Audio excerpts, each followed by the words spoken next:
Almost half a century of the body shop history on our high streets is hanging in the balance tonight after the cosmetics chain called in administrators. They will try to find a buyer, but in the meantime, it is a body blow to the 2,000 UK staff. The Body Shop is bust, in administration and unable to pay its bills as they fall due. But for now, it's business as usual. That's terrible, another shop on the high street. To be honest, I'm not really that shocked. A shame because I used to do a lot of shopping from Body Shop, yeah. Only 3 months ago, the German private equity firm Aurelius bought the Body Shop and pledged to return it to its former glory. Aurelius has since sold some of the overseas business to an unnamed buyer for an undisclosed sum, and it has now called in administrators to restructure the business in the UK. The Body Shop has 199 shops in the UK and employs more than 2,000 staff. The most recent accounts show that the Body Shop's sales here slumped from £275 million in 2021 to £197 million in 2022. The Body Shop's first shop was opened in Brighton in 1976. The late Anita Roddick championed fair trade consumerism and the business thrived. By the 1990s, it was on high streets everywhere. This analyst thinks that shop closures and redundancies are now inevitable.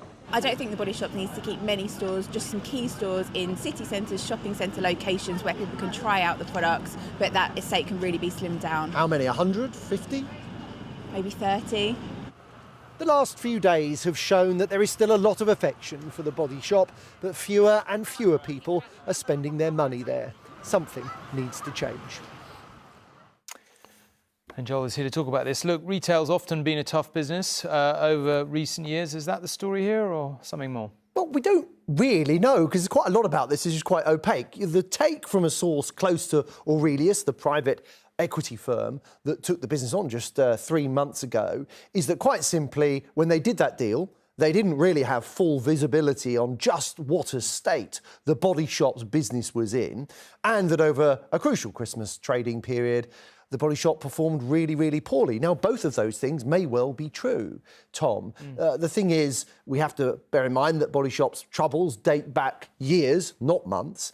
And, you know, the problem is Aurelius hasn't really published data to back this up. What we do know is that a court has appointed an administrator to decide what's next to take control of the company, and that the administrator's plan A will be to find a buyer for the business. On the face of it, that's going to be very, very difficult.